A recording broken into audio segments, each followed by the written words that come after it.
Сәлем достар, бүгін 10 минутта бауырдан салқын тіске басар әрі жылы котлет ретінде пайдаланатын тағам дайындаймыз.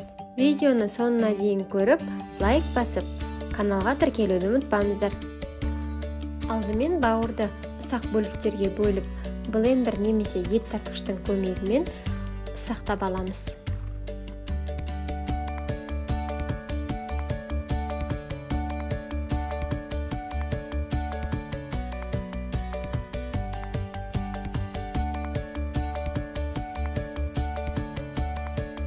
Бауырдың екінші бөлігін өткізер кезінде пиязды қосып, бірге өткізіп жіберсеңіз болады.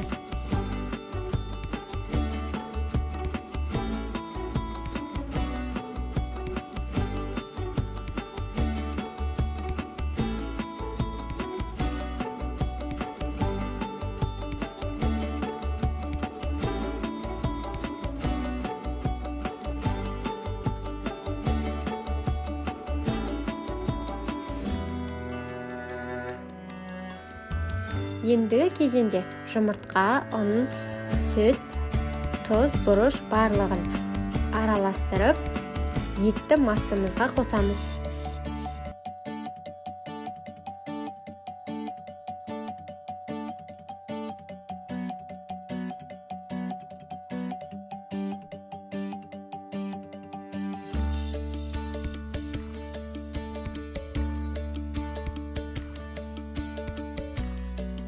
Котлеттің консистенциясы бәліштен сәл қоюлау болуы тиіс. Массамыз толықтай біріккен соң, қызып тұрған табаға сұйық май құйып, оттың орташа температурасында екі жағынан шамамен 5-7 минут қызартып қуырамыз.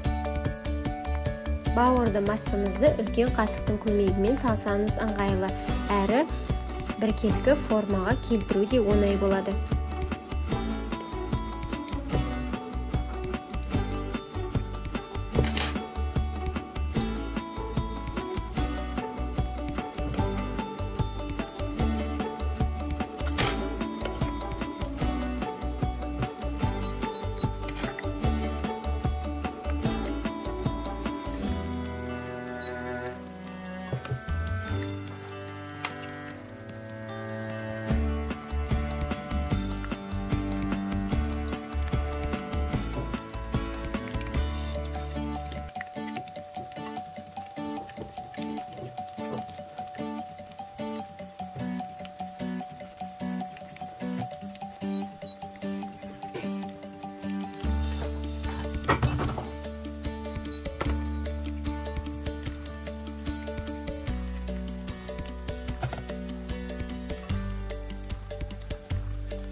Осымен бауырдан жасалған тіске басарымыз дайын.